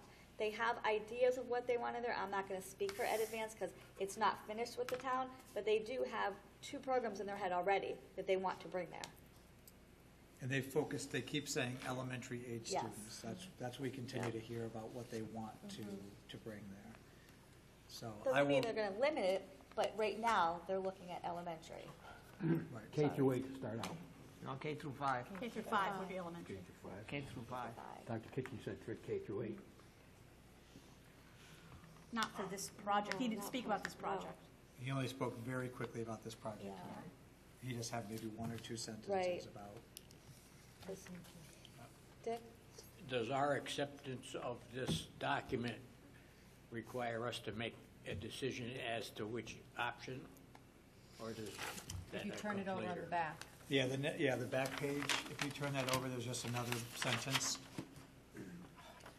This is an Okay, or we're doing each it year. every year. Oh, This is a or each year. okay. So if we know we have a student who's going to be entering that program, it's pretty easy. You know, we're going to choose option A. Okay. If, obviously, working with the director of special education, we would have a sense of what needs are in the district. And if we feel like option A is truly the best way to go, then we would go that way. Otherwise, option B helps us, even if we don't have any students who could take advantage of the programs housed at 77 Main Street, there's still some potential opportunity for us. Josiah? Is there, this is for Marty, is there any, I just, it's in my own head, I didn't know Okay. his name.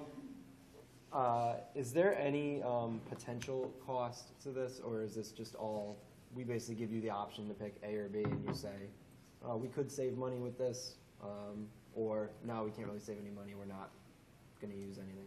Like, is there potential cost, or is it all I don't see any savings? potential cost with this. There's no cost to us. All right. Like, no additional costs. This, can't see anything here. This is if you happen to use our programming, you can avoid costs. Out of curiosity, what would you have, with hindsight, which option would you have chosen for this year? Well, remember, out of hindsight, this year I'd choose B. I think, but you know what? I said that very quickly.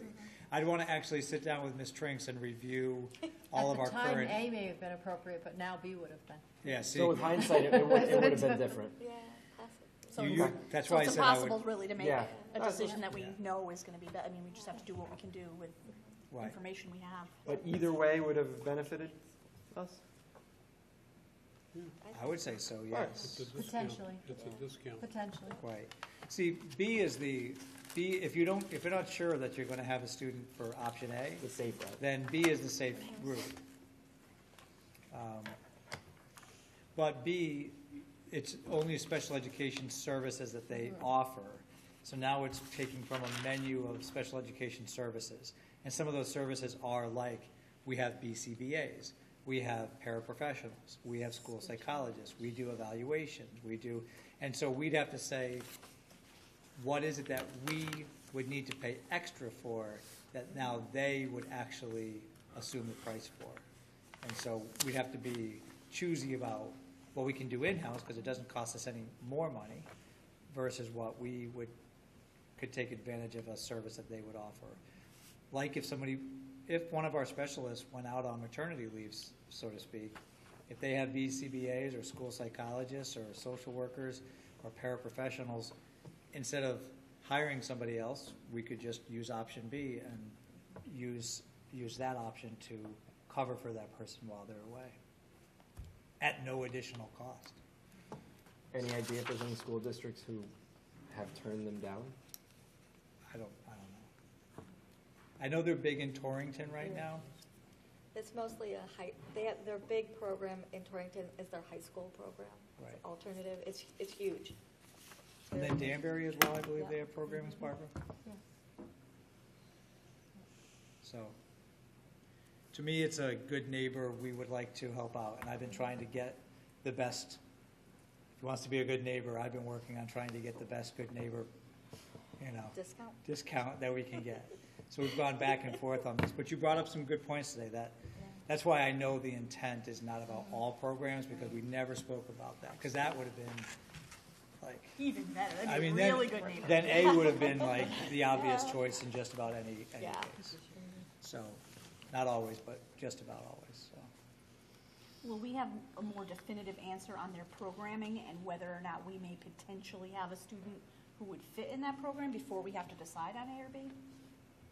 I would say yes. I think their plan is to come, to mediate. They talked at the meeting to come in this summer and do a good chunk of the work on that part that we were in and get that all set up for classrooms for the fall. So their intent is to start for the next school year? Yep, Okay. yep. So what I think we can do, I think we have time, unless somebody wants to tell me we don't. I think we have time to kind of clean this up a little bit. If there's other suggestions, there's not even a contract with the town, so. Yeah, I think this- we should wait another month. We can clean this up, we can bring it back. So if there's other thoughts or suggestions. Yeah, it's a good idea. I've been pushing hard. I don't know that I can get more, like, financial, because I've gone back to him multiple times, and we've added more, but I think I've gone to the well a lot. So I think I've gone as far as I can get financially from them, but if there's some wordsmithing that we can clean up or things to make it more clear.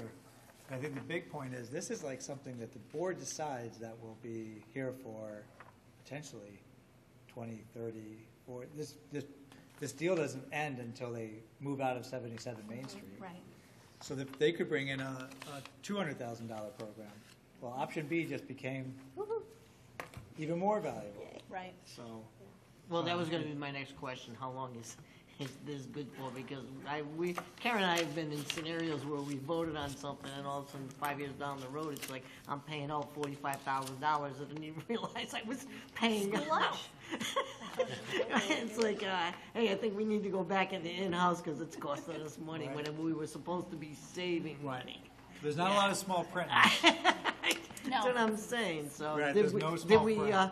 get that cool legal opinion on how this thing looks too? I didn't want to, I didn't think it was necessary, but Okay. if the board would like me to get a legal opinion, I just didn't think it was worth I the. can't see how this possibly could cost us money. We don't have to use their services if we don't choose to. No, I know what you're saying, Jerry, I get it. Although with that said, Attorney Hamsey has been working on the deal, so I did share this document with him.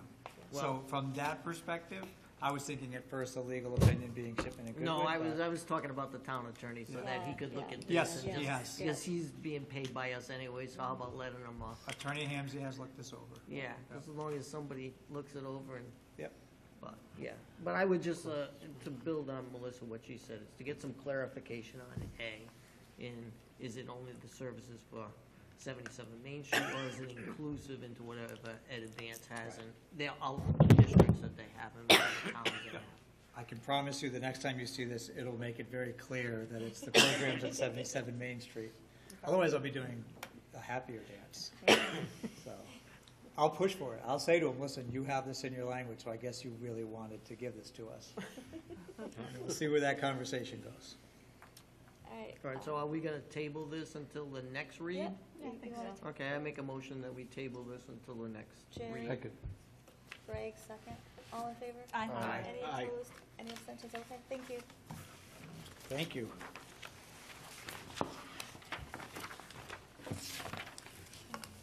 Just-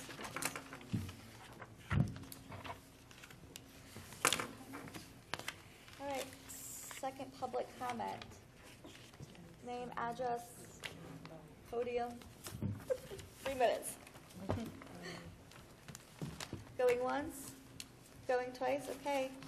Board liaisons. But we're going to start out with Harris Fisher, but there was a mix-up with the dates, so I actually got the report for Greg, so I will say it. Fisher PTA, their book fair is going on this week during conference hours. There was a group of fifth graders who wrote a letter to their PTA. I think we talked about this last month, but it's all the signatures from all the kids. They want to have this big dance. There's actually a party council of students, and they're actually meeting with their liaison with the PTA, Erica Lombard, to talk about possibly having a dance at the school. So I think that's I think it's incredible that our kids, made that point to be leaders, and they want this, but we'll see what happens. And the only other thing I know, their spring pictures is April 9th. So there you go. That's what I got for Fisher. So Plymouth Center, do you got anything, Josiah? Yeah, that was yesterday, was the meeting, and Cindy was also there, so once I go through this, she will correct anything I said or add anything on top of it, which is a good thing, of course. They have upcoming something called a Mixed Bags Spring Fundraiser from Monday, March 25th until Friday, April 4th. Again, Cindy can expand on anything I say that I just don't. They should be in before Mother's Day. Okay. Good. There's going to be something called April Yoga, so they're going to be doing yoga in April, and they're still planning exactly when to do that. And there's going to be a family game night on April 25th. They're going to do a teacher appreciation week and breakfast, or at least they're planning to. They're still planning it. They're going to have a parent night and raffle at Shoot Gates that they are still planning, and a 5th grade celebration, which they are also still planning. And they have totaled, for fundraising so far, $6,856.79, which seems like a really good number. Awesome. Well, the family game night is going to be the yoga night, which they're still debating on the date, but it will be family yoga for anyone that wants to go. Cool. All right. Thank you both. Okay. Well, Miss Cindy, it's your turn anyways. You want to start with Eli? The middle school. So we had our skate night. It was a really big success. We had over 260 skaters, over 300 people in the building. We're working on our quarter auction. That's going to be April 26th. It's going to be open to the public. Last year we did it. It was really well attended, and we had a lot of great prizes. We're starting to collect donations now, so if anyone has leftover holiday stuff that they're not using, if they got candles or wine or baskets that they don't want, donate it to the middle school. We will make money off of it. Scholarships are starting to come in, so the seniors, we have scholarships through the middle school for you, so fill out those applications. The end of the year stuff is all starting to come up, field trips, the school dances, awards and stuff like that, so all of that stuff is underway. And then for the Booster Club, we had our McRoo night, which was a lot of fun. The parents really enjoyed being behind the scenes, making fries and messing up milkshakes and having to give them away for free. That was me. So that was a really great fundraiser. We're waiting for the check for that. We did I say the IGA fundraiser last time? Yeah. Oh, okay. Yep, we did the IGA roundup. That was almost $1,000. That was really good. After prom volunteers, they're looking forward to do the pancakes and the sausages. Prom is May 11th. So if there's any parents that want to volunteer that night to help make pancakes, Mr. Perkins is looking for help for that. To go along with the theme of painting in the school, there's a design being made of a kangaroo for the gym. And there's I don't know if she's a senior, I think she's a junior. She's a junior, and she's really talented and came up with a really nice kangaroo design. And she's in the process of getting all of that approved, and that will be in the gym. So she's doing a really good job with that. Sports awards, sports scholarships, the applications are also going out for those. So if you're an athlete and a part of Booster Club, please fill out the scholarship applications. I believe there's a Staff versus Thomaston game coming up. There is, isn't there? That date's still waiting. Yeah, because it got switched. It's waiting to be. Oh, okay. It's not going to be until I think April. April, probably. Yeah, April is what I was saying too. Because it's definitely, it got pushed from March, so I think it's going to be in April. So that's, that's something that the juniors are doing a fundraiser for. Yeah. The Booster Yeah. Club will help with concessions and stuff. The boys made to basketball state champions. And that's all. Oh, summer conditioning. We have a summer conditioning program that the Booster Club pays for over the summer for all athletes, winter, fall, or summer. And it's 3 days, 3 days of like outdoor activity and 2 days of inside in the gym. And we really want to push for the 8th graders that are going to be coming in to really make sure that they know that the program is totally free. It's I believe 8 weeks during the summer. So we really want to get more athletes out to do that. We pay for it, so we really want people to take advantage of it. I would say that if you could somehow maybe advertise it more, like I know every year I'm like, Jameson, text somebody, find out when this thing is. Like we know it exists, but we can never figure out when it is, or, I mean, and that's no, it's not you, it's him not paying attention when he's been told it 100 times. But it is hard to find that information in the middle of the summer when you need it. So. We had 3 8th grade parents come to our meeting this week because I did send it out to the 8th grade parents email. Yep. So we're going to continue for the rest of the school year to remind 8th grade parents to start coming to the meetings to find out about all the summer stuff. Good. But yeah, I'm sure Ms. Suffridge will probably add it into her emails as well, but attendance has gone down, and it's a good way to get the kids out of bed early in the morning because it starts at 9 a.m. It's a good way to start your summers and keep But you... even like the current high school kids, Yes. I was having a hard time finding out the information about it, so. Yeah, so just we can maybe work if with there's the some way you emails can. for that. Emails, Facebook. Yeah. See if we can incorporate reading and SAT prep in there. I mean, I'll just somehow. text you, so that's fine. A way that you could do that is, like, you can get students that have already done the program, you can get them to post on their social media, because that's how a lot of our information is spread, so like not through Facebook, because not many of us use Facebook. I'm going to talk to the older crowd. Social Like, media. if you I wanted live in Snapchat and Instagram. If I want to talk if to you young wanted to people. reach out to like us rather than the parents, you could go to Instagram or like recruit kids to post on Snapchat because it is much easier. That's how we find a lot of our information. Yeah, and I think like contacting the upcoming potential captains for the next year is probably a good idea Yeah, that because would be a they're perfect they're idea. like supposed to be the leaders of their team, and And- they'll more readily like talk to the freshmen and be like, hey, you should come. Hey, if you want to join, hey, come. Like, And a lot of people that really care about the sports are really, really persistent. Yeah, most of the captains have contact with the 8th graders anyway, because they like usually have meetings before to recruit them. So then they'll have their numbers and have their information, so they could tell them to. Next Booster Club meeting, we'll have to bring it Yeah. up. The captains have got to do their job. Yep. Getting them out. Good call, feedback. guys. Yep, good feedback. Feedback, Sydney? My son went to the basketball game and he really enjoyed it that the PTSA did. And my daughter went on the UN trip, lost her wallet, and somebody was nice enough to call and say that they found it. Oh, that's great. They found it? That's good. Wait, In they New York? found it? That's so Yeah, cool. in New York at the UN trip. I didn't know that they found it. And the ironic thing, you know how like they give away goodie bags at the meetings? It was inside of one of those like free goodie bags that like hundreds of people were carrying around. Yeah, there was and a she mix-up. left it somewhere. Yeah, And there was somebody a actually mix-up like with looked that. in there and took out her little tiny wallet that she had in there. Oh my God, that's so nice. Yeah. That's great. And that's about it. Oh, and the Leo supper was good. I went to that. The food was really good. You could tell the sauce was homemade. There was lots of garlic in it. The meatballs were good.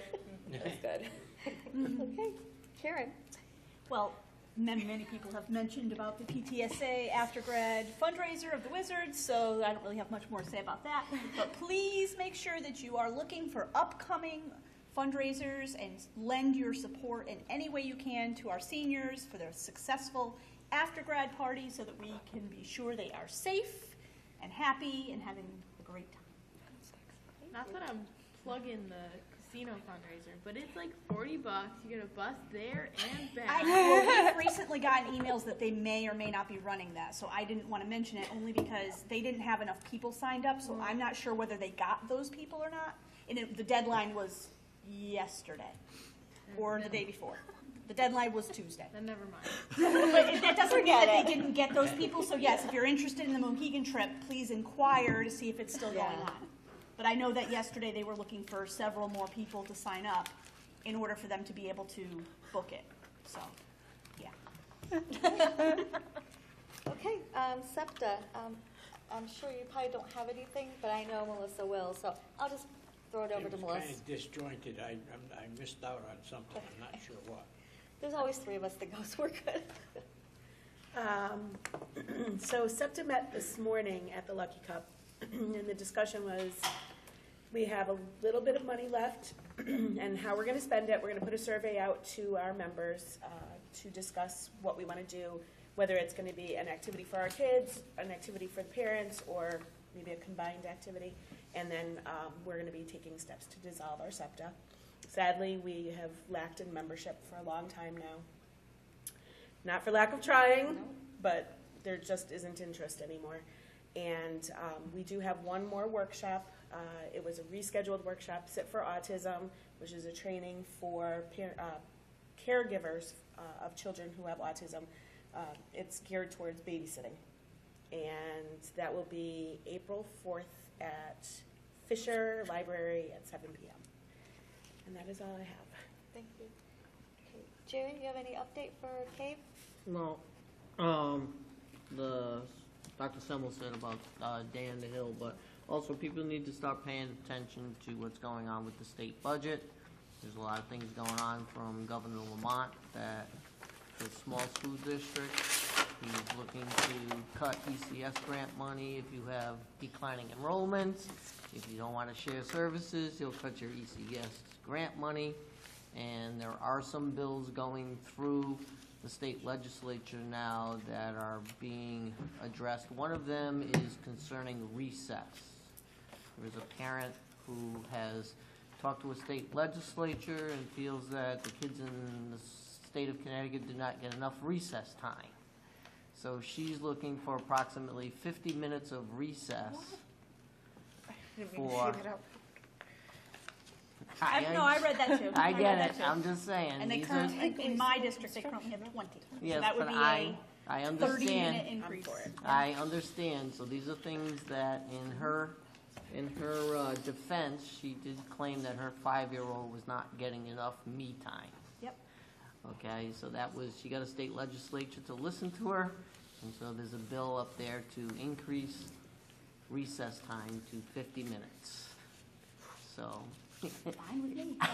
I understand, I guess I'm the only one that disagrees here. I Gonna lose get it, instructional but time. Well, you have to yeah. understand what's That is going what on we'll in go. the state legislature. If anybody did keep note when they had the public hearing concerning regionalization, there was a lot of discontent from many parents, and I think a lot of them were from small-town Connecticut. Okay, so please be advised that I would keep a running total on try to figure out what the state's going to do. I discussed this in the finance and operations, that I don't see it happening in my lifetime, okay, but I think at some point in time it's going to be conversation. But in all honesty, I don't know how much money the state is going to actually save if they regionalize anyways. Hey, So. I actually missed an advanced meeting last week. The night before, we were with Mr. Kitchen at the town, but I did miss it. I had somewhere to be the next day. But I do want to say that they have, Ed Advance does have a scholarship program, $1,500, so any seniors, I have the information. I'm sure Guidance does too, but I have the direct link if you guys are interested. If not, okay. Let Guidance know, but there is a scholarship out there. But I will be at their next meeting, so I'll have a better report next time. So last board comments, anybody? Oh, yes, I do. Okay. Congratulations to the student that wants to paint Yeah, that was cute. individual parking spaces. I think that's really good for student morale. And I'm sure we're gonna see some pretty good artistic spots out there in September. Kudos to them. Anything else? Okay, just, again, as Superintendent said, it is Board Appreciation, so I just want to say I appreciate all of you guys for working so hard every month, and I appreciate everything that you do for our kids, and I will, oh, wait, so the next meeting here is, April 10th. April 10th. 2019, 7 o'clock here in the cafeteria at the high school. I accept a motion to adjourn. So moved. 10 after 9. Second. Oh, Karen, all in favor? Aye. Any opposed? Any abstentions? Thank you. Did the second